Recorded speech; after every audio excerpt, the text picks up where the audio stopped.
Hey, it's Conrad Thompson from SaveWithConrad.com. Heads up, homeowners, all of a sudden your house is worth more than ever these last few years. But what are we going to do with that newfound equity? No, I'm not suggesting you sell your house and go buy something else. But didn't we all make this decision when we bought a house where we said, hey, someday we'd like to, and one day it would be nice if, maybe it's the dream kitchen, maybe it's an in-ground pool, maybe it's a man cave, but you've got this newfound equity, and I think we should use some of that equity to turn your house into your dream home with no money out of pocket. But even better than that, we're routinely helping folks do this, and they wind up with a cheaper monthly payment. So if you got the dream house you always wanted, with no money out of pocket, and your payments went down, how easy is that? Find out how easy it is to turn your house into your dream home with no money out of pocket right now at SaveWithConrad.com. We can't wait to hear about your projects. Tell us what your dream is. We're going to help you make it happen at SaveWithConrad.com. NMLS number 65084, equal housing lender. Woo!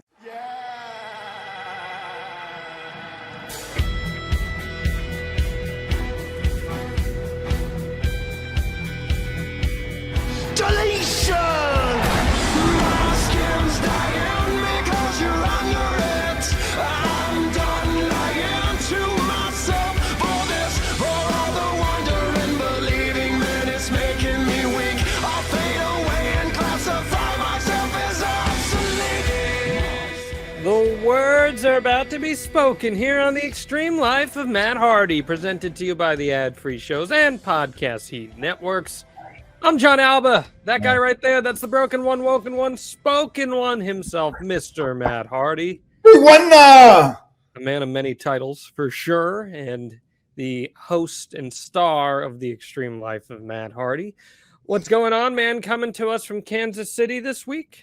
Yeah, I'm out here in KC, getting ready for a big day of television on a Tuesday. And in case you haven't heard yet, Tony Khan wants everyone to know it's Title Tuesday. So it's going to be a big night of a live Dynamite, and we're taking a Rampage for Friday. So very excited for tonight. It should be a pretty fun, entertaining night. And there's also a buy-in on a Dynamite, which is very wild.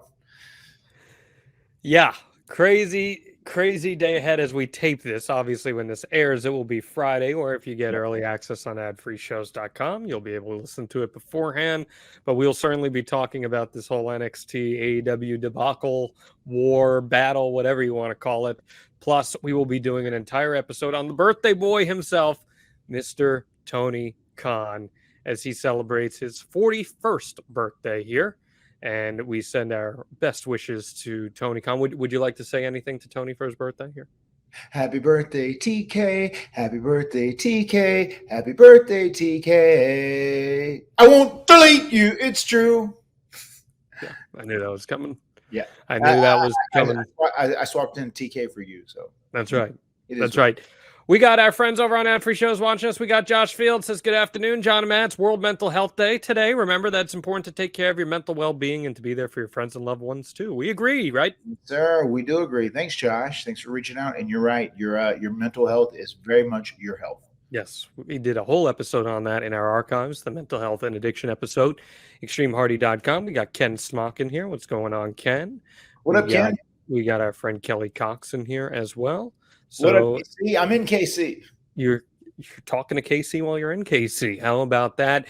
Those are our friends over at adfreeshows.com, where Matt Hardy, you're getting a bunch of bonus and exclusive items every single week.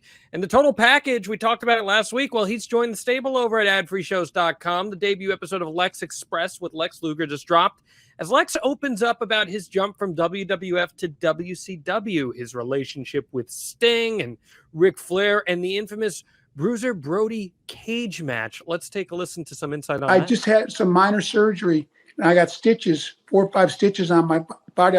I used to wear a tank top I tore off when I went to the ring. So I'm going to leave the tank top on to cover those because I'm supposed to keep them covered for a few days.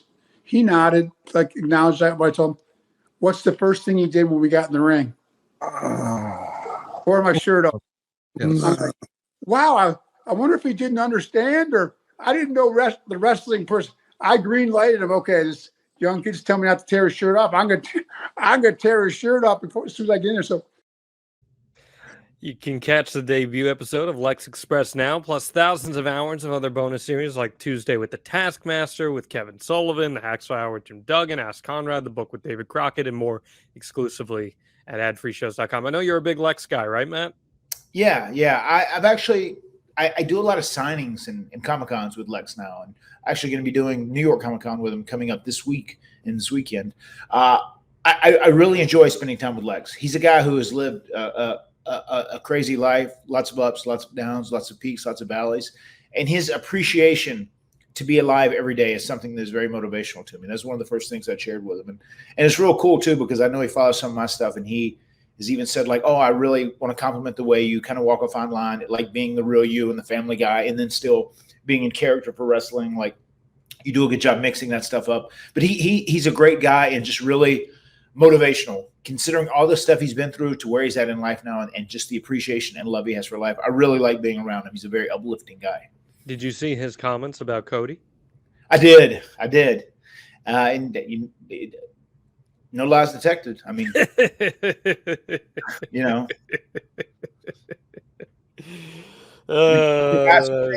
you're not wrong. That is going to be. I don't hate it. Michael Hayes would say that a lot. He wouldn't necessarily say, "I like it." He'd say, "I don't hate it." It's going to be a running bit here, I think, for a little bit. I mean, look, if there's anyone who knows the importance of seizing the moment and missing a moment, it's Lex, because I feel like Lex found himself in that position on multiple occasions in his career where you could have argued that you should have given him the ball to run with, and it just, for whatever reason, didn't happen. Right. I mean, 1994, right? He defeats Yoko via countout, and they give him this gigantic, massive celebration, even though he didn't win the championship. Yeah, I was wanting to see him win at that time too. As you said too, also growing up, I was a big Lex fan, and a lot of my promos, it was very handsy. Like I do this, it is a compulsion, and this and this and that. And I still talk with my hands quite a bit, and I got that from Lex because I remember he would do it all the time, and he was one of the guys I emulated when I was speaking. It's going to happen. Yeah, two of your biggest influences, Lex and Macho Man, both use their hands quite a bit when they talk. Oh, yeah. About it. For sure. Macho Man, especially. So that does track. That makes a lot of sense. Oh boy, what's piquing your interest this week before we talk about this Tony Khan stuff? Because I mean, we saw Adam Copeland make his Dynamite debut last week, and Christian Cage gave him the good old GFY, the good for you. What'd you make of that turn of events there, Matt? Well, I was going to say, first and foremost, it was I got there to the building that day, and I went in, dropped my stuff off, said my hellos, exchanged pleasantries with everyone in the locker room, and then went and sat down in catering. And then I was sitting there and I was eating, taking a few bites, and I hear from behind me, yeah. And it was Adam, just straight up hug, and just great to see him. Sat down, talked 10, 15 minutes. He had to go do a couple things. He was busy, obviously, on that first day. But it's so funny. So Adam and Jay came to our house and spent the night, and they stayed at our dad's. It was before Jeff and I were totally out. This is right when we first got on the road. We were first starting to do stuff, right? And they died because our dad had lots of beagles. He didn't really hunt at that time. And he would take his dogs, and he would let them run rabbits and squirrels. And the legend would just get his exercise. That's how he would do it, walking through woods as the dogs are sniffing out stuff. We had tons of beagles. But his call to all our dogs was, yeah. And they would come back to him. So the first time Adam and Jay came to our place, they met our dad, and he was sitting there, and he said, "Oh, yeah, you got some dogs?" "Yeah, I got him." He says, yeah. And all the beagles run. There's 7 or 8 all around us in a circle. And that is just a memory that they have never forgotten. Almost when we see each other, that's one of our things that we do to one another. We go, yeah. Just like we're calling each other. We're calling each other. We're summoning the original No Mercy 1999 ladder match cast by wrangling them up and calling them like dogs. I love that. So you see him at Dynamite. Let's talk about the segment first, and then I want to ask you about something else related to it. But Edge, Adam Copeland, I'm going to take a little habit getting used to calling him Adam Copeland in TV context. But right. Adam, he gives this great promo talking about what he wants to accomplish in AEW and why he wants to do it alongside Christian.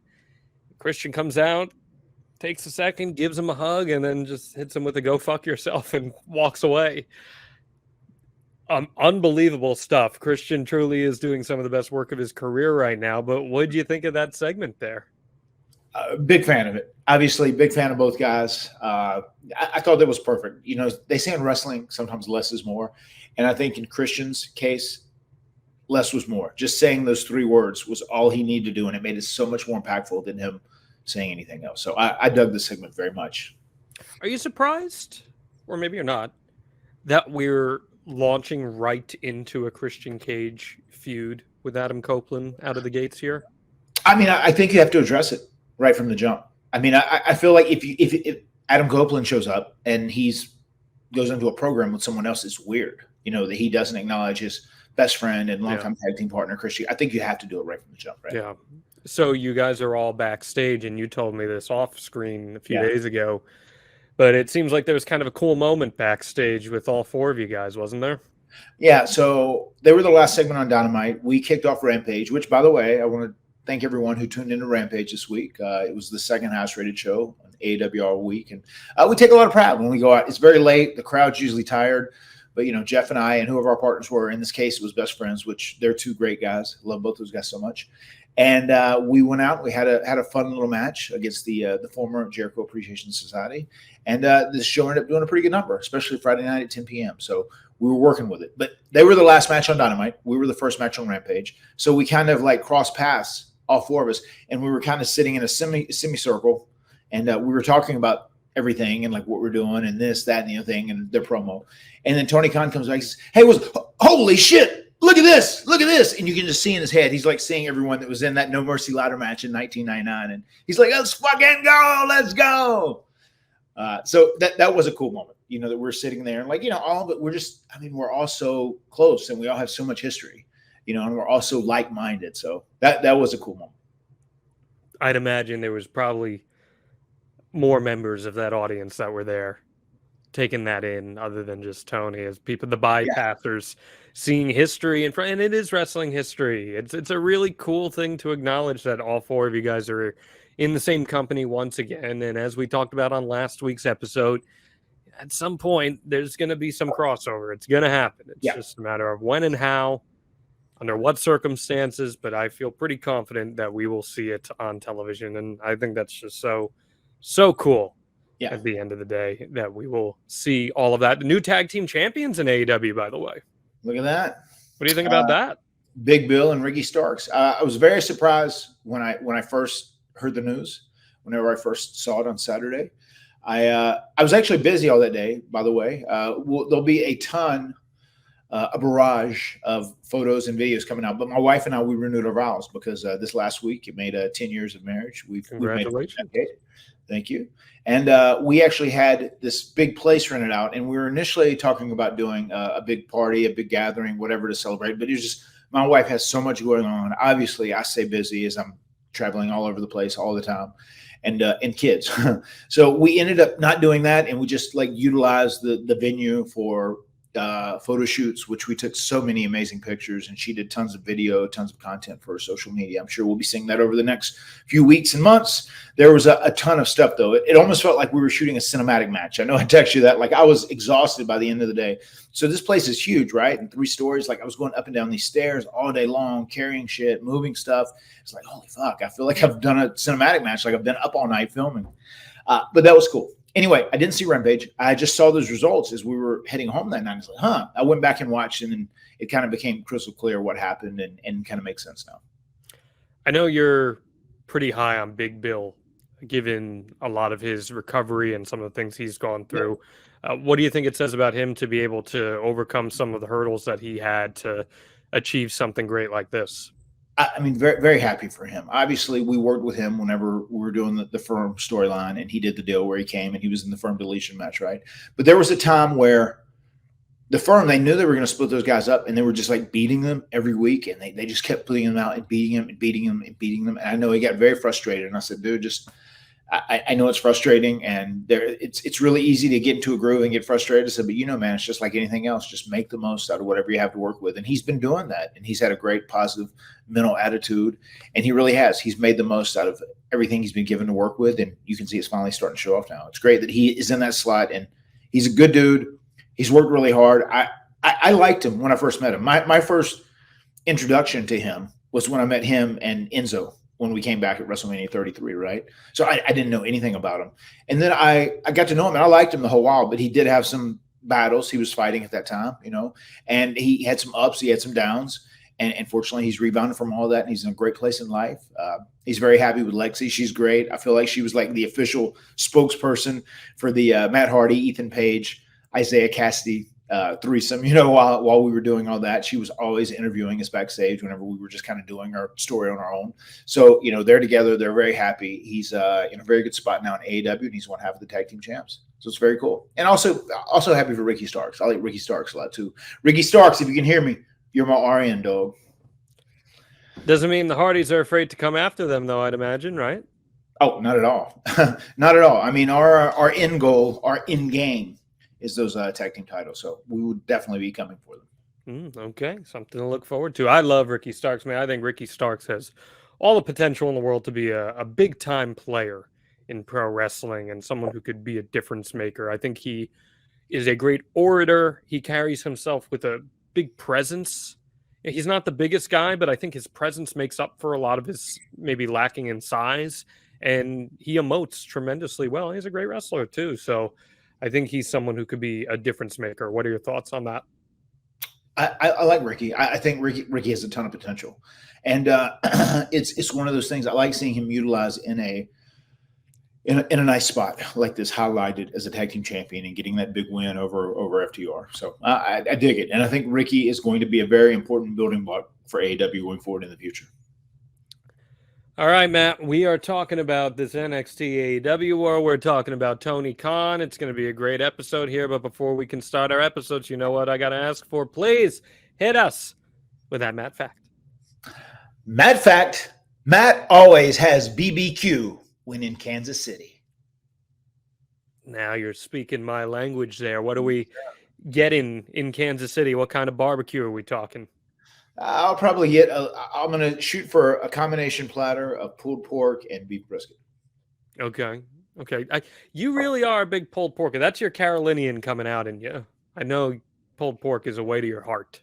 Yeah, it does. But also too, like, I'm not like, in Carolina, I feel like they prefer the vinegar based pulled pork. So. That's not really my deal. I like more of the standard, like Memphis style, the traditional with the nice, deep, rich barbecue sauce. And they have a lot of that here in Kansas City too. So that's why I'm surprised you didn't say ribs. Ribs are such a Kansas City staple.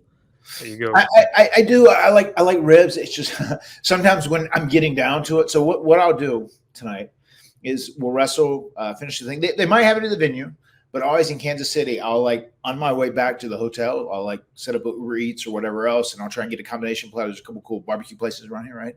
And I'll have that. But ribs, I feel like almost like chicken wings. It's a bit of a job because you have to eat the meat all of the bone. I just want it to be easy. I just want to be able to scoop up the meat and eat and enjoy and relish in the beef brisket and pulled pork and sauce. It makes my soul happy. Okay. I got thoughts on all this, but that's for the John Alba Food Experience podcast. That we'll don't get me wrong. I dig some ribs, and when I'm just chilling, I don't mind eating ribs. I traditionally I like just the meat straight up as opposed to eating like chicken wings or ribs or whatever. And that's part of the insanity. Very important question that I'm giving our pal Jeremy Lambert from Fightful a free headline here. Matt Hardy. Okay. Yep. Let me rephrase. Do boneless wings exist? Yes. To me, boneless wings do exist. I'm good with boneless wings, and I'm good with bone-in wings. I know they obviously have to be manipulated to be boneless wings, but I'm good with both. I'm okay with it. Well, the argument would be that a boneless wing is not actually a wing, but rather a chicken nugget. I mean, it is, but I mean, obviously the meat has to be scraped off there, then it's pushed together. Okay. All right. So we are definitively saying that boneless wings do exist. Yes, I do believe that. Okay. I believe boneless wings exist. And do you have a preference over one or the other? I'm cool with either. Okay. I'm cool with either. Yeah, I don't really have a preference. Napkins or wet naps? Napkins, probably. There you go. That's a man answer right there. Yeah, that is a man answer. Well, I do that too. Like I need to put out a Matt fact about my immunity. So I say this too to my wife all the time, and also with my kids. Just like Jeff and I, we were raised by wolves, right? You know, growing up in the forest and whatnot. Like I love being outside. I love being barefoot. I love getting dirty. And I feel like that has helped build up my immunity system more than anything else. Just like by, being out and doing all this in a very smart way, educating my immune system, how to be good and how to be strong. So I'm okay with that. Even like, I'm all right getting messy. And even like when you were talking about with a napkin, I'm cool with just like having a napkin and wiping stuff off and clean. And I like the feeling of getting messy when I'm eating wings or ribs or whatever. This is also something else. I'll go back to Adam and Jay. So we would go out when we traveled together at the very beginning, right? 99. We're doing this. We're traveling together, even 98, 99. And Jeff and I, we're out and we're doing stuff. And like, say we get whatever kind of piece of meat we have or whatever. And there'd be times where Jeff and I were just sitting there and like we grab it, we're eating or whatever. And like, say they're like taking a knife and cutting meat off the bone or whatever. And they go, holy shit, you guys are some finger eating guys. And I was like, guys, we were raised by wolves. Are you kidding me? No one ever taught us manners. We didn't know anything about etiquette. But I enjoy that. I really do. If I'm eating ribs or I'm eating chicken wings, I like getting dirty and messy. Whenever my kids eat and they have something they really like and like there's shit all around their mouths and they're like happy, that makes me happy because I'm all about it, enjoying the experience. Yeah. You use the napkins in the moment, and then when you're done, you go to the bathroom, you wash your hands, you wash your face, you're good. Like that's how you do it. And the whole wet naps thing, it's like you're trying to do too much at once. Then you get the taste of like alcohol on your fingers and stuff. No, I agree. I'm not about that. I'm not a big wet naps guy. Well, I like if they bring those out for ribs and stuff, I never use them ever. Yeah. You use honestly, you want to get like real feral. You use like the paper towels they provide you, like not even napkins. Yeah, just those brown paper towels at a barbecue joint that come on the spiral. Oh my God, bro! Mission Barbecue, which I don't know. Have you ever eaten? There's a Mission Barbecue right by where I used to live in Orlando. Yeah. Okay, cool. Mm-hmm. So Mission Barbecue, they have that in Fayetteville. When I was driving down, when the pandemic first started, when I was making the commute back and forth for AAW. It was like my tradition. I would always stop by the Mission Barbecue. I would always eat whatever. And usually they would hook me up and I would have ribs, whatever.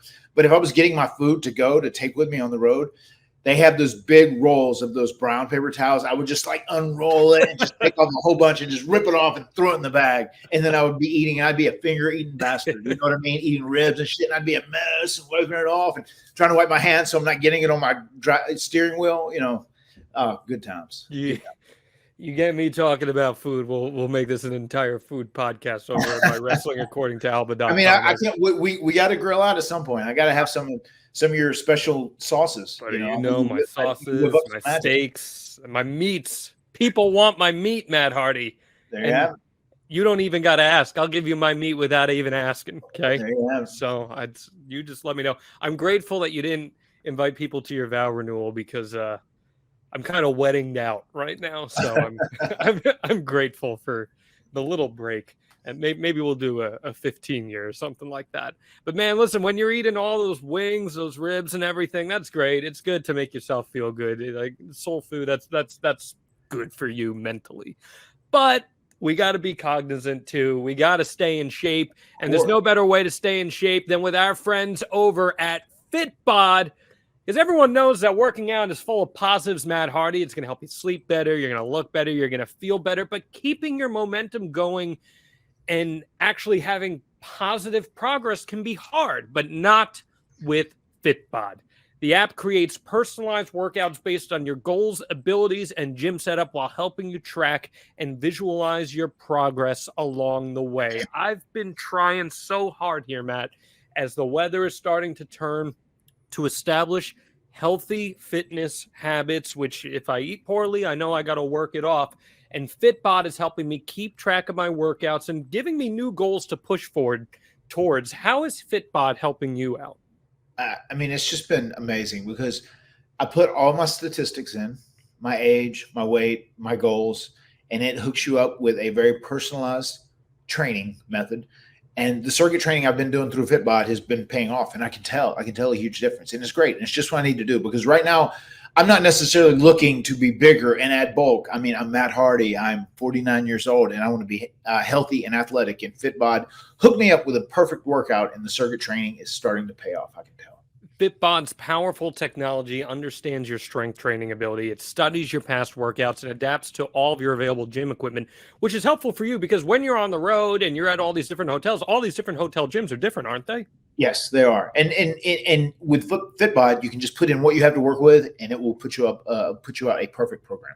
It keeps your gym sessions fresh and fun by mixing up your workouts with new exercises, rep schemes, supersets, and circuits. You can keep track of your achievements and personal bests with Fitbod's all-new progress tracking charts. Learn new movements the right way with more than 1,000 exercise demonstration videos. It's never been easier to get the results you've always wanted. Check out Fitbod now. Get 25% off your subscription. That's a quarter off of your subscription at fitbod.me/Hardy. That's fitbod.me/Hardy. Randy Jur, longtime listener of the Extreme Life of Matt Hardy, he sent us a Zeet a few weeks ago when we were talking about Fitbod, and he said, man, this is the perfect way to make sure that I'm keeping myself accountable, and now I'm teaming up with my favorite podcast to help me do it. We want to help you. fitbod.me/Hardy. Okay, Matt, let's get into our topic at hand here. We've got this NXT AEW war. We got Tony Khan's birthday, and we know those two things have quite a bit of synergy together. So let's begin by talking about Tony Khan. Turns 41 years old as we tape this today. Of course, he's the son of a very, very successful Pakistani-American, Shad Khan, and his mother, Ann Carlson. He is born October 10th, 1982. Shad, of course, became a billionaire in the automotive industry, and Tony eventually pursues a career kind of under his mentorship. He gets a degree from the University of Laboratory High School in 2001 and eventually the University of Illinois Urbana-Champaign with a Bachelor's of Science degree in finance. He's a smart business guy right out of the gates. And in 2012, when Shad Khan purchases the Jacksonville Jaguars, Tony joins the team and currently serves as the senior president of football and analytics. Let's talk about Tony's mind for numbers. He's an extremely analytical guy. I've gotten to know that from afar. You see it much more up close and in person. Help break that down for us here. Very much so. To Tony, the numbers are the proof in the pudding. You know, he looks at like numbers minute to minute, what he feels like people are tuning in to see, how they retain an audience. He's very specific when it looks at numbers. When he looks at numbers, he's very specific in everything he does. And that's like how his mind is programmed. And also I want to shout out his memory is wild. He's talked about all the house shows he'd seen myself and Jeff at in Champaign, or me as a singles in Champaign, Illinois. And there's times where he's reminded me of matches, and he's even said the date of matches I've forgotten about and don't even remember, which is insane and crazy. He has like a photographic memory, and he really books things, and he does the majority of his work and kind of stylizes the programming around who he thinks is going to do the best numbers and specifically who is going to retain attention. So it's almost like an analytical approach to writing a television show. Would that be an accurate assessment? That seems pretty fair, yeah. That's a pretty unique and different way to approach storytelling and structuring a show. From your experiences in WWE prior, I know you're not super privy to the physical production of the show itself, but you've been around the industry long enough to have been observational to some of that. Did you ever notice or acknowledge anyone taking note to numbers and having that affect how maybe a segment is put together or a show is structured or a story is written? I mean, I think as television rights grew and as people were making more and more money off TV, it became very important to do good numbers, because that's ultimately how you get sponsors. That's why people are paying big money to have commercials and whatnot. And that's why the network is going to pay you big money if you are drawing ratings. and that's very important. But also, I also think it's important to like have a system of putting someone on your show and building a story around their character and like training the audience to like them and want to tune in for them. I think that's very important also. And I've seen that happen a lot in WWE, you know, so there's a couple ways of looking at it. I think you can't say, okay, this guy gets a number, blah, blah, blah, blah, blah. You know, you stick him on, do that. Or you can't say like, this is someone I know has great potential because he goes out in an arena, people react to him. He evokes emotion from people. They're connected to this guy. Let's try and build him into someone who is going to be a draw on television, who they'll want to see. And sometimes you kind of have to like, you know, take a few weeks and work on someone to turn them into that draw. They just don't start that way, I guess, if that makes sense. I feel like we've seen examples of that too, especially in AEW's early going. For example, I mean, I feel like we always lean on him as an example, but he is a great example, and that is Orange Cassidy, the Orange Taker, where Orange Cassidy, when AEW launches, he's kind of this niche character that is really only familiar to a sector of your indie audience that's watching. 100%. And through introduction on TV and consistent appearances and more subtle development of his character, all of a sudden he becomes someone that the audience really starts to care about. And now whenever Orange Cassidy is on TV, he's one of the higher draws on any given episode of television that he appears on. I mean, yeah, I mean, you have to give Tony Khan great credit for Orange Cassidy, MJF, Darby Allin, Jungle Boy, and even Sammy. I mean, they're young guys that are going to be around for a while, and Tony has worked really hard to elevate them on the card, and he's had a lot of great veterans that were very happy to get in the ring and work with those guys and elevate them. But based on what you said before, it sounds to me like there's part of you that is partial to the more traditional element of vignettes and character-driven segments to introduce a performer to an audience. Can you provide more insight as that? Is AEW not doing enough of that? Like, where do you stand on that? I mean, personally, I mean, that's my take. You know, once again, I don't own the company. I'm not paying the bills. So at the end, it's just my opinion when it's all said and done. But yeah, I mean, I think if you look back at the stuff MJF and Adam Cole did, extremely entertaining vignettes, an interesting relationship, and it left you wanting to tune in because you're not sure where it's going to go next. I think that's the perfect synergy for taking a couple characters, and both of them were tremendous in their roles, right? And letting something play out where the story is what sucks the people in. And then when you have a great match on top of that, then that's the icing on the cake. Well, we love to let it play out here on the Extreme Life of Matt Hardy. If you're watching us on YouTube, you see right there, we got that little QR code that if you scan the QR code, it's going to take you right to the Extreme Life of Matt Hardy shop. You can get your Let It Play Out t-shirt. You can get the Matt Fiction shirt, the Extreme Life logo, the 5-star review shirt, and so much more. Go ahead and scan that right now. And if you're not watching on YouTube, you totally should, because I feel like the YouTube videos add a little extra context to what They do. Matt talks about too. And if nothing, you get a good chuckle out of some of our physical interaction here on the Extreme Life of Matt Hardy. So Tony has this very analytical approach to storytelling. What I've always found so fascinating about Tony is he has said how in his head he has been writing AEW Dynamite since he was 12 years old. That this is the show that he's always wanted to put on. He's had ideas for character arcs and structures since he was little, and that is reflective of how much he genuinely loves professional wrestling. Oh my God. Let's take a dive into that. What do you know about Tony's pro wrestling fandom, and how is that reflected in how he comes to work every single week? I mean, he is a massive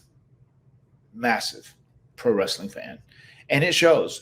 One of the great things about interacting with him and just having him serve as your boss is that he is so passionate about pro wrestling, and it's very motivating in many ways. And it's great to have someone that is your boss that knows all the history inside and outside, and he's just so passionate about what he does. And I really think his passion pours over into the product, and I feel like that's a very important part of AEW's charm, is just his passion.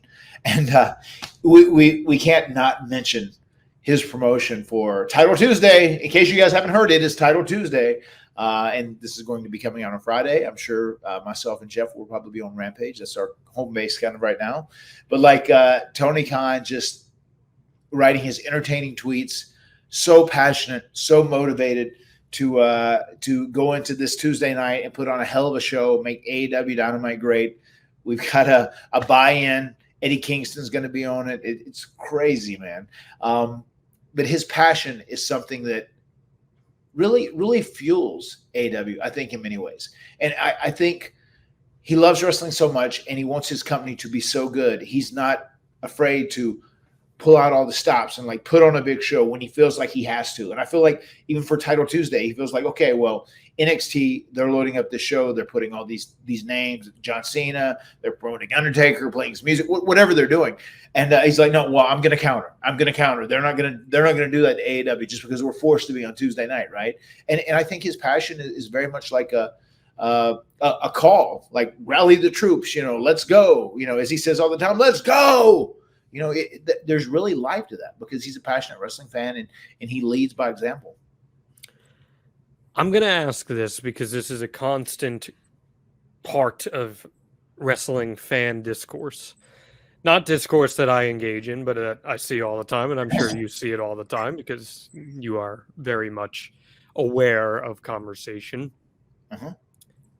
Is there such thing as being too passionate about promoting your product or too over the top in trying to get people to care about your show?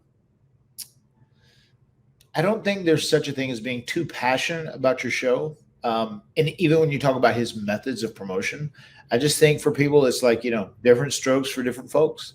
He's a younger guy. This is what Tony grew into the world of social media, in his wrestling fandom. And I think that's just kind of what he knows.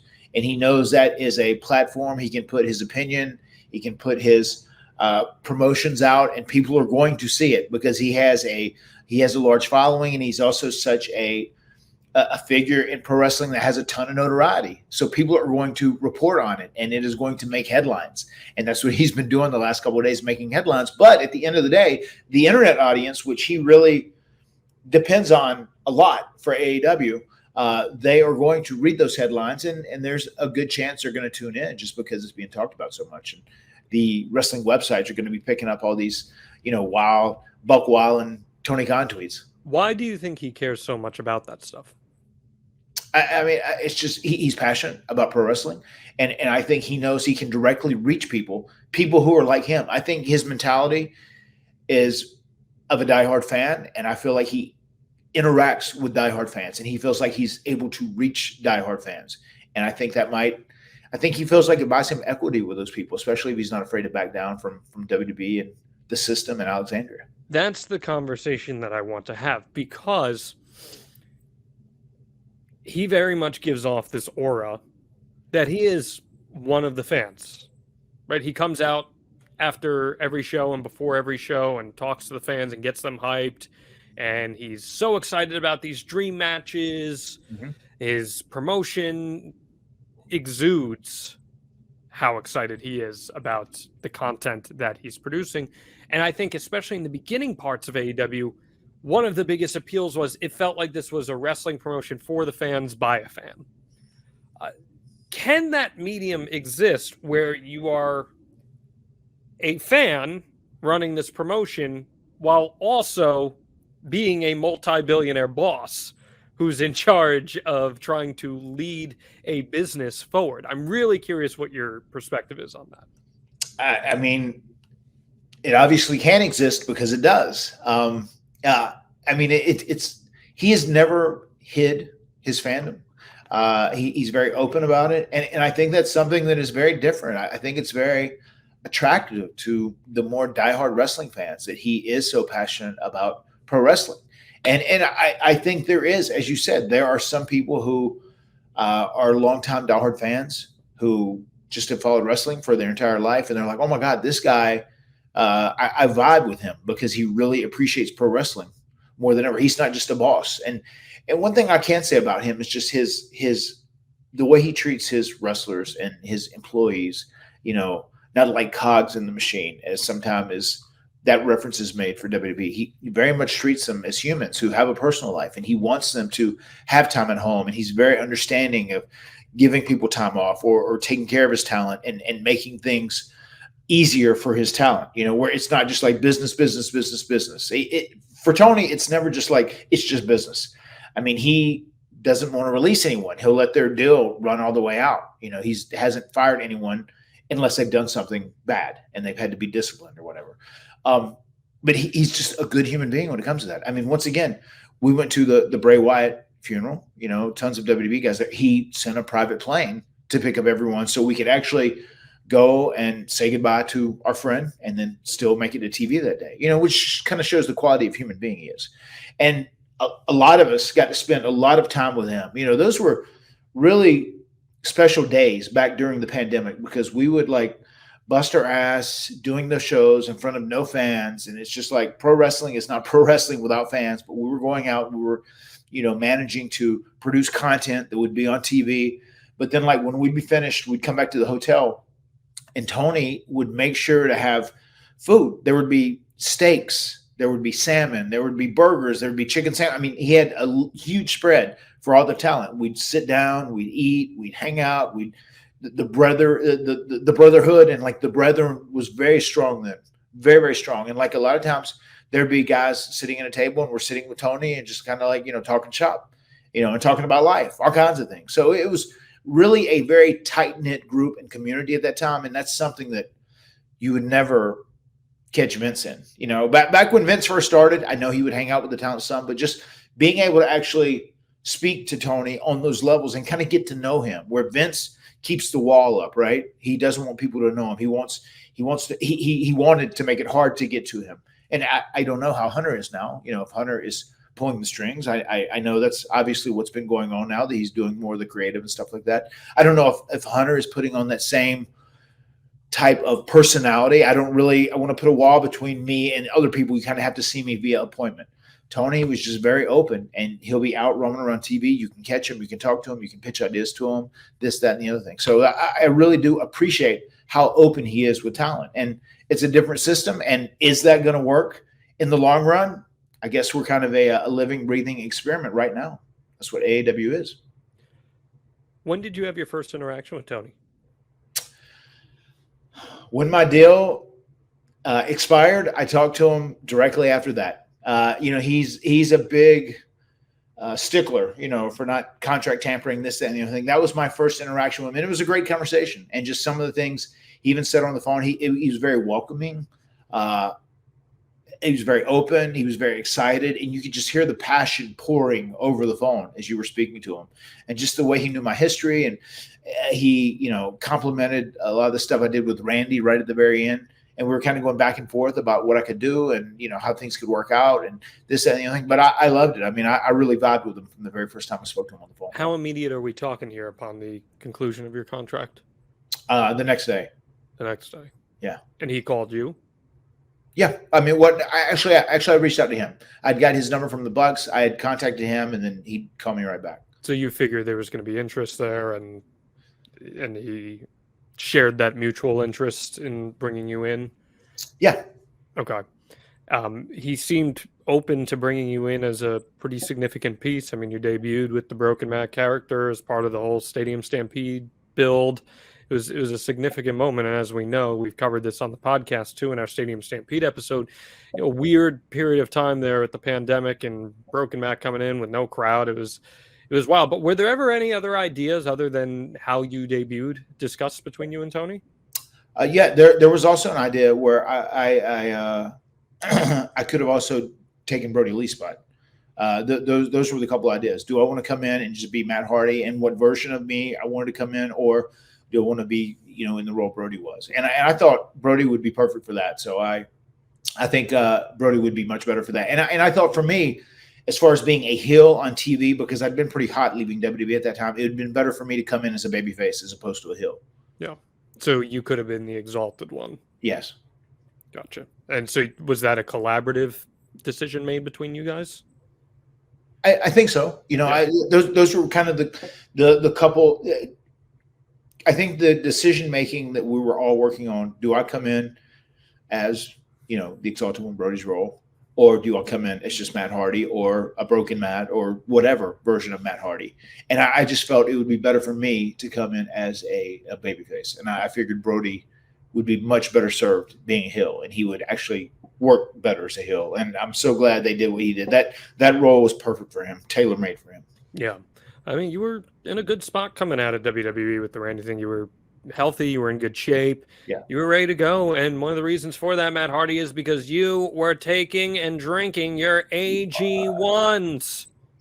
Something you do every single morning. It's the number one most important thing that you make sure you make part of your daily routine, as a matter of fact. It's a daily foundational nutritional supplement supporting whole body health that you are drinking every single morning. Why are you drinking AG1 when you wake up, Matt Hardy?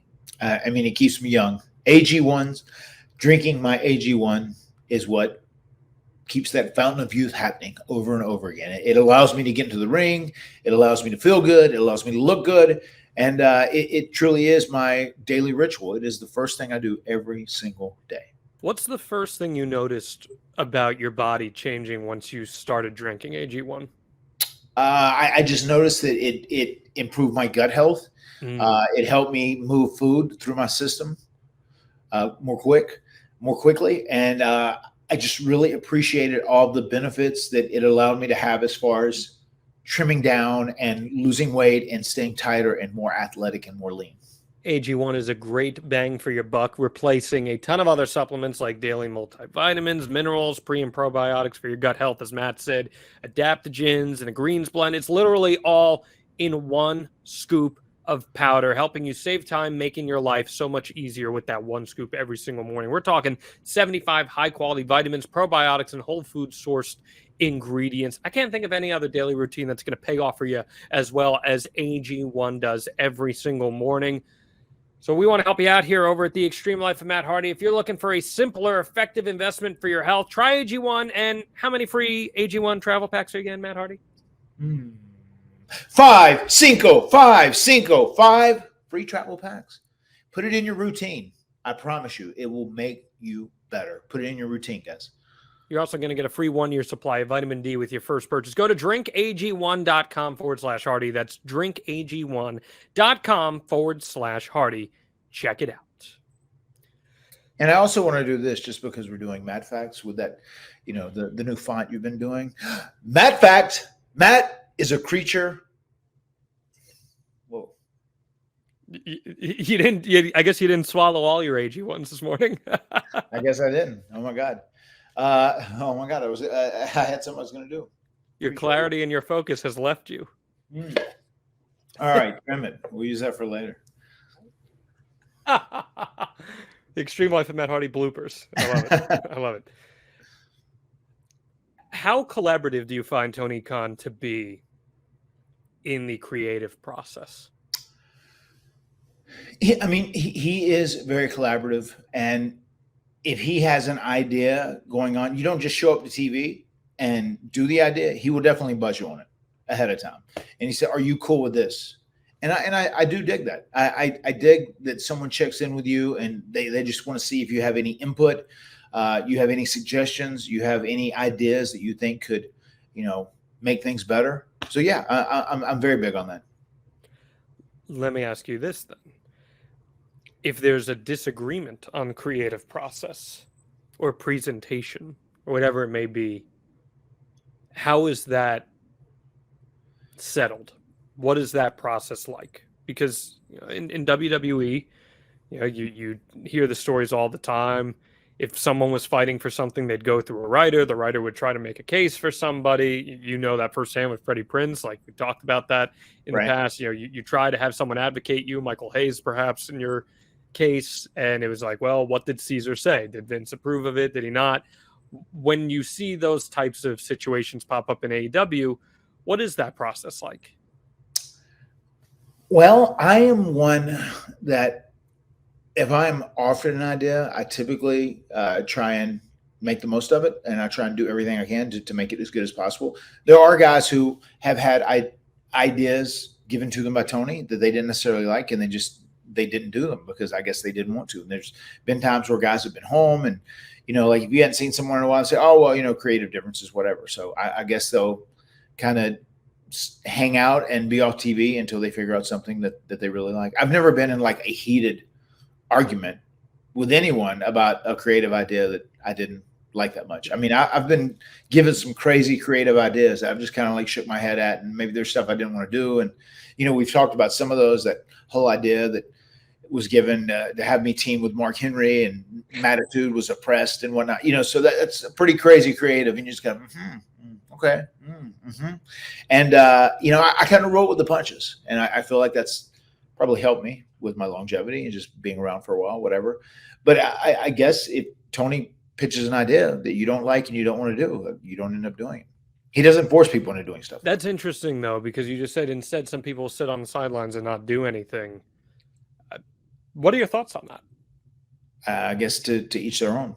I mean, but I'm here. If I'm here, I want to make money. I want to be on TV while I'm doing this. I know my time is limited as it is, so I'm going to go out and like make the most out of every opportunity I get.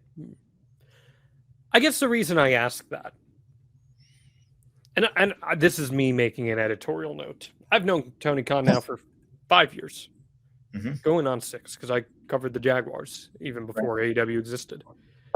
And I say this so wholeheartedly, and I know the losers out there will say, oh, look at this mark, all this stuff.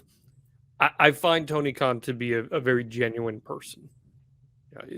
Can he be a lot to handle sometimes? Certainly so. We are seeing it this week on social media, right? But I find him to be a very genuine, good human being. And I have many examples to fall back on personally as far as that's concerned. And then you see the examples that are expressed by other wrestlers. Does he have that good-naturedness and vulnerability perhaps taken advantage of at times by talent or people in the industry? Yes. I mean, I think it has happened in the past for sure.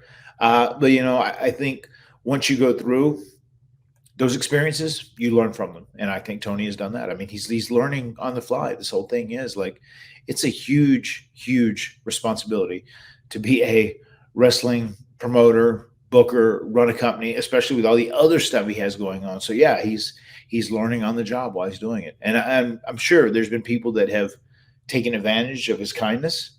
But he will continue to learn and grow, and he will be able to get past that, I'm sure, going forward.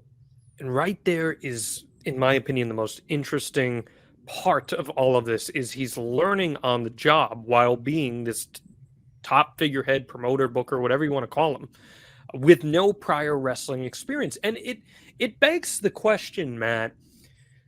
On one hand, you can say, oh, well, wrestling should have more people that are lifers booking because they understand. Like if you saw, and I don't know if you did, you probably didn't, but Netflix had that wrestlers show that Al Snow was a big part of. Al Snow is a wrestling lifer, right? And he's very old school with his style of booking. Jeff Jarrett, I'm just giving an example here. Jeff Jarrett has been around wrestling for 50 years of his life, and he has this track record of, hey, here was Memphis booking, here was Tennessee booking, this is what I'm going to do in TNA and Impact. Tony comes in as someone with no wrestling experience and elevates a company to the number 2 position in the world. Does that change our perception of how pro wrestling can be booked and who can book professional wrestling? I'm curious what your perspective is on that. I mean, I think he's kind of actively changing it. I mean, once again, there's not going to be a lot of people with Tony's passion and his love for pro wrestling. They're going to have the resources to start an All Elite Wrestling or an AEW. So he's very gifted and blessed, to have the opportunity to be able to do that and be a billionaire.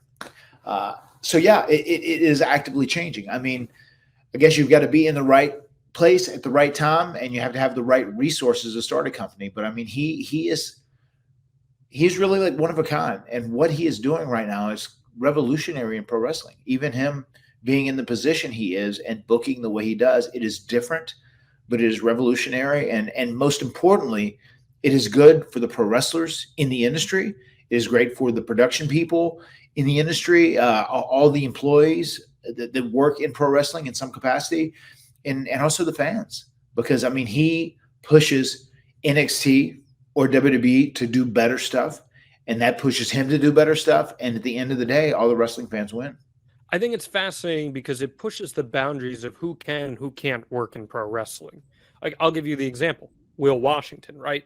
Will is someone who's this podcaster of 15 plus years, has a very successful following wrestling, very much like Tony, has that photographic memory when it comes to wrestling, could rattle off specific house show dates from 15, 16, 17 years ago. And it's wild what his recall is. He's not someone who would have any shot of getting hired by WWE in some sort of creative role, right? It wouldn't happen because that's just how it is. Yeah. Here, he's given an opportunity to help out with creative and flesh out storytelling. It's a new mind that would traditionally not be in a position like that. Is that healthy for the industry? Is that maybe a step back in giving people who shouldn't have a voice? I'm genuinely curious what your thought on that is. I mean, it's kind of all perspective. And once again, this is an experiment in progress. And I can say this, Vince, when we get into the social media area, social media era, Vince McMahon hated, despised, loathed, detested the internet. And then Tony is just the opposite. I mean, he loves the internet. He loves social media. Will Washington is one of those guys. So it's just like, it's definitely an experiment. Once again, we're kind of like weighing out what works in 2023 and what will work going forward in 2024. So it's really interesting. And it's interesting how they're from different generations and they view the world, they view media differently. Because I remember there'd be times where the internet would like go apeshit over something Vince booked or did, whatever. And when he saw this outrage people, it would make him want to do it even harder, make him want to do it even more. You know, where Tony listens to these people a lot, you know, and he's very open and willing to listen to what people say online. And sometimes it's good, sometimes it's bad. You know, I think it's also very important to listen to the people that have bought tickets and are paying in the arena. I think that's the most important paramount. That's the most paramount barometer of what is working and what isn't. I think that'll all be the most important. Let me allow you to be a little critical here, constructively critical, if you choose to be. Does he almost listen to that too much sometimes?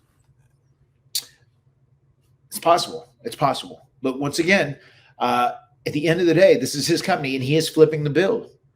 And that's all that matters. I mean, because if I'm running a wrestling company and there's a certain way I have in my mind that I want to do it and I'm flipping the bill, then I'm definitely going to do it. You know, so yeah, you can't hate on him on that. But it is very important to make sure to gravitate towards your paying customers that you 100% know are buying tickets to be in the arena, that you 100% know are buying the pay-per-views, which, you know, a lot of people online probably are. You know, but those are the people you have to make sure to gravitate towards, and those are the people you really need to appease at the end of the day. Well, if you're looking to buy tickets, Matt Hardy, I know that you can do so with our friends over at Game Time, because Game Time wants to make sure that even if you wait until the very last second to purchase tickets to AEW Dynamite, Collision, Rampage, pay-per-view, or whatever you choose to attend, you'll be able to do so without any hassles or any worries. With killer last-minute deals, all-in prices, views from your seat, and their best price guarantee, Game Time takes the guesswork out of buying tickets. Matt Hardy, you and I, we are perpetual procrastinators. We wait until the last second to get shit done, and that's okay with Game Time because they're making sure that we can wait until the very last minute to do so. How convenient is that for you in your busy, extreme life? It is very convenient. By the way, my middle children, Wolfie and Barty, both still big Paw Patrol fans, actually used Game Time to get some tickets to the live Paw Patrol event. So we're very excited about doing that. Thank you, Game Time. I love to hear that. And we want to help you out too, because Game Time is offering something called a flash deal right now. And the flash deals our sponsored deals with tickets for football, basketball, baseball, concerts, comedy, theater, and more. And with zone deals, you're going to pick the section, and Game Time picks the seats for an average of 18% savings. And the Game Time guarantee means you're always going to get the best price. If you find tickets in the same section row for less, Game Time will credit you 110% of the difference. Download the Game Time app right now. You can take the guesswork out of buying tickets with Game Time, create an account, and use code HARDY for $20 off your first purchase. Terms apply. Again, create an account and redeem code HARDY. That's HARDY for $20 off. Download Game Time today. Last minute tickets, lowest price, guaranteed. So that brings us to, as we record this today, this massive NXT versus AEW war, because this has become a war. We dealt with 70 plus weeks of this head to head on Wednesdays. NXT moves to Tuesdays. Now Dynamite has to run on Tuesdays because of preemptions. Mm-hmm. Oh boy. I mean, everything is being thrown at the wall for these two shows. We've got Carmelo Hayes versus Braun Breaker with John Cena in Carmelo Hayes' corner and Paul Heyman and Braun Breaker's. Rumors of The Undertaker showing up on NXT. We got Asuka wrestling on NXT. On AEW, we got Adam Copeland's debut match. We got Minoru Suzuki versus Eddie Kingston in a buy-in pre-show match that is going to be online. I mean, this is chaos. What are your reactions to getting this? Is it counter-programming? I mean, give me some Matt Hardy knowledge here on what the hell we're seeing as we record this podcast on Tuesday. I'm just going to predict who's going to win tonight. Okay. The pro wrestling fans. There you go. I mean, that's my strongest prediction. I mean, once again, it makes pro wrestling exciting. I mean, I feel like, you know, you've got NXT loading up the show.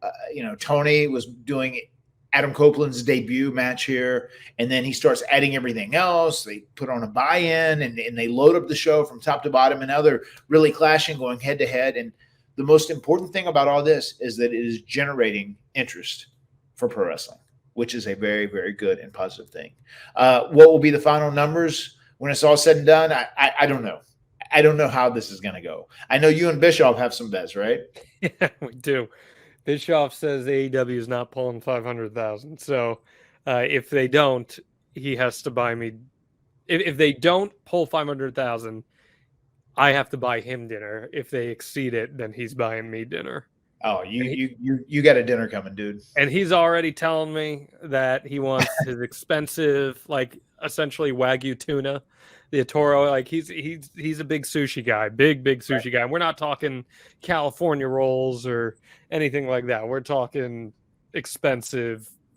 You eat it with your pinky out kind of stuff. Yeah. So you feel good about this, because this is putting you on the record now.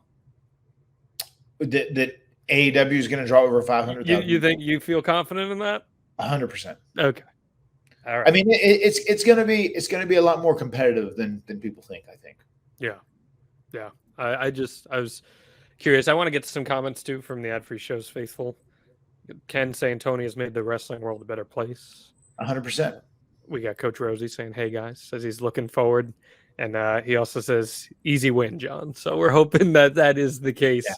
Yeah. For me, I mean, the one thing that does work against AEW is they're running on their non-traditional night. You know, that does work. And wrestling fans are creatures of habits at the end of the day. And indeed, you know to expect Dynamite every single Wednesday. So having it on Tuesday is a little different. Let me ask this critically. And the correct by the books answer is no, it's fine because this is what business is dictating. But it's something that Eric has been critical of in the past with Tony Khan and AEW specifically, and that is he feels that AEW has expanded too quickly. You've added 2 additional shows to Dynamite in the first 5 years here. We're adding more pay-per-views while attendance has kind of become stagnant or even decreased. Is there such thing as growing too fast? We know AEW has a massive roster. I'm curious what your thoughts are in that regard into how Tony has handled that.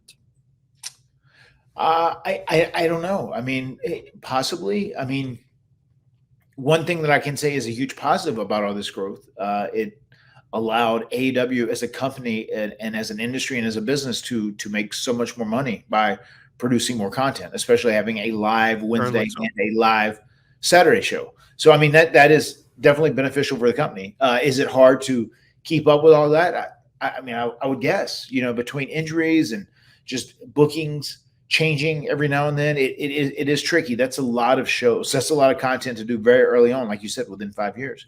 So it did grow very fast, but at least it is reaping the benefits of being a much more successful and monetarily growing company. Yeah. And again, this AEW is a private company, so we don't know the exact numbers on it, but I do think the proof is somewhat in the pudding with the media rights deals that they're obtaining. And I assume that we're going to get some news pretty soon over the future of AEW content, and if it ends up on a streaming service or the distribution, what that looks like. I think we will be hearing about that by the end of the year, if not even sooner than that. And as we know, Tony has Ring of Honor as a property underneath it.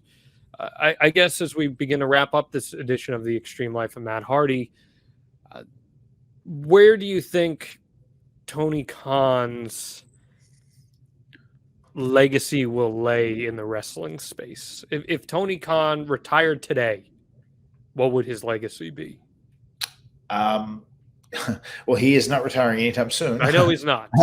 You can be I don't assured think he's taking a nap anytime soon. Right. It would be huge. It would be massive. I mean, because there's been such a gap since WCW was around, and AEW has been the closest thing to it.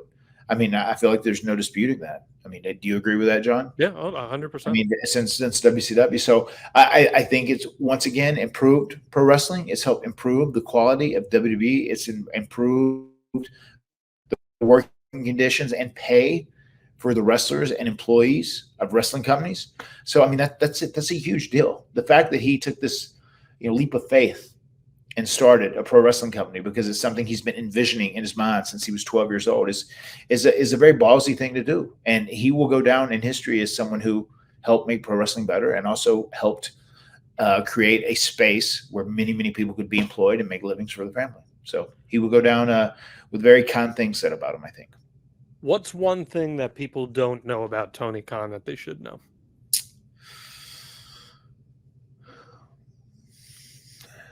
I think Tony Khan is such a passionate, genuine human being. I feel like if you would meet him or when you meet him, I feel like people think he's going to be very much like on guard or careful about what he says or does, but he is very real and very genuine. And I feel like whenever you interact with him, you can feel how authentic it is. He's not protected. There is no wall in front of him. You are very much interacting with a genuine human being. And I think there's a lot of guys in big positions of power who you don't get that genuine experience from. Tony, you do. More than fair. Coach Rosie, by the way, says Matt Hardy is a silent owner in AEW. So what's up, Coach Rosie? Maybe hope you're doing well, buddy. Maybe you are the consortium, as Ric Flair once was for the World Wrestling Federation. You bet on a winner, and the winner was House Hardy. Good stuff there on Tony. I really do have a great deal of appreciation and respect for Tony. He definitely is not afraid to shy away from expressing his opinion and pride in his product. But I think it's refreshing to see someone that high up in the power scale and the social structure being so unabashedly proud to be a wrestling fan. Yeah. Like Colin Cowherd, famous radio host, for so many years called wrestling fans the booger eaters. And I think it's kind of cool that there's a multi-billionaire who also is a booger eater among us. And that's a fun thing for fans to have. And I think the tribalism that is expressed by fans is just so silly, regardless of which side you support over the other. If you support a side over the other, we're in a very unique time in wrestling right now where there are more than one viable options for getting entertaining professional wrestling. And that is good for everyone. And Tony Khan He's a big part of that. So people can say whatever they want to say, Matt, about, oh, this whole episode was just sucking up to Tony or whatever it is. But I think that's a reality of it, regardless of whether you agree or disagree with booking decisions or who is a champion and who isn't, you know. What'd you tweet? I don't know, last night or today. Don't interact with the weirdos. Something. I said this morning, don't engage the weirdos. Yeah. You're not wrong. I don't hate it. The mad fact is that Matt doesn't engage the weirdos, because if you engage the weirdos, you know that they're going to come back at you saying wrong, bad, and we don't want any of that. Bad. Daddy Corny say bad. Ken says Tony came across as super genuine at StarCast for sure. So he is. He's the most genuine, authentic human being you'll meet. And Rosie says, congrats. Happy vow renewal, Matt. So, thank you. Thank you, John. Good stuff there. Happy birthday to Tony Khan. He also is not as old as Hurricane Helms, so that's good for him. At the end of the day, Matt Hardy, you and I are going to be hanging out at WrestleCade in just over a month here, Friday, November 24th. WrestleCade.com is where you're going to get your tickets. There's a fantastic GCW show that night, and right after that, you're going to be able to catch Matt Hardy and I live on stage with a special edition of The Extreme Life of Matt Hardy. What do you enjoy most about doing these live stage shows? It's just so much fun. It's so much fun to be in an atmosphere where there's an audience and people are out there and they're, hanging on your words and they're really enjoying some of the stories you're telling, some of the stuff that you're talking about. There's nothing better than being up there and performing in front of a live audience. I know you especially love it when people engage in our little podcast bits. So if you come to the show, make sure you do that. The Extreme Life of Matt Hardy taking the stage live at WrestleCade, WrestleCade.com. We would love to see you in attendance for that, Matt. You are going to be at the iconic New York City Comic-Con this week. Is that correct? I am. I will be there Thursday, Friday, and Saturday. Very excited to see everybody up in the Big Apple. Make sure you go meet Matt Hardy there. It's going to be an absolute blast. I'll have to try to hit you up while I'm in the city this week, because I'm in the city a whole bunch this week. So we'll have to try to make something happen. Of course, check out that Extreme Life of Matt Hardy store. Just hit that QR code or go to boxofgimmicks.com and find that. And we want you on our advertising team as well. Advertisewithhardy.com. Get your business out in front of thousands and thousands of listeners and viewers every single week. Advertisewithhardy.com. Anything else you want to say here, my friend? Yes. Matt fact, Matt is a creature of ritual. Matt fact, Matt rarely breaks from his routine. So I had both of those in my mind, and I just froze, hold up, which one was I saying? And I wanted to get that Matt is a creature of ritual with the new font that you do, because that's something I want to use over and over, because I really am. Oh my God, I am such a creature of ritual. No, I got to make 3 Mad Facts for this episode. Well, it's Tuesday, so I figured I might get trouble you. Sorry. No, okay, John, now play the blooper. Can we put it after? So that's what happened. My mind totally froze up, and it's that. Wait, which one did you say? I had 2 in my mind circulating. See that it's funny. Someone asked, I did an interview this past week where I was interviewed, and someone was like, so what happens? You record the episode and then send it to your production team? I'm like, yeah, my computer. That's our production team. John is the one-man show, guys. Well, it's a 2-man show, but the production staff is one, even though we do get some help from our friend Wes. So thank you, Wesley, for whenever he comes through and created this awesome. This is an awesome layout that we've got here. It looks awesome. It's great. Yeah. Big. Rosie says, take Matt to Chipotle for old time's sake. When Matt and I went to Chipotle for the first time, we got comped. The young man at the counter, he comped both of us, and you went triple protein with that. That's me, big meat guy. Again, I'm ready to serve you my meat whenever you ask me. I'm here to serve it, man. Hey, enjoy the Kansas City barbecue. Enjoy Rampage. Enjoy Dynamite. Great week for wrestling fans. I hope everyone out there enjoys their week. Any last words? No, this has been fun. And happy birthday, TK. Thank you so much for starting a company that is allowing so many men and women to make livings. Very, very good. And thank you, TK. We greatly appreciate you here. The words have been spoken. We'll see you next week right here on the Extreme Life of Matt Hardy. Delete!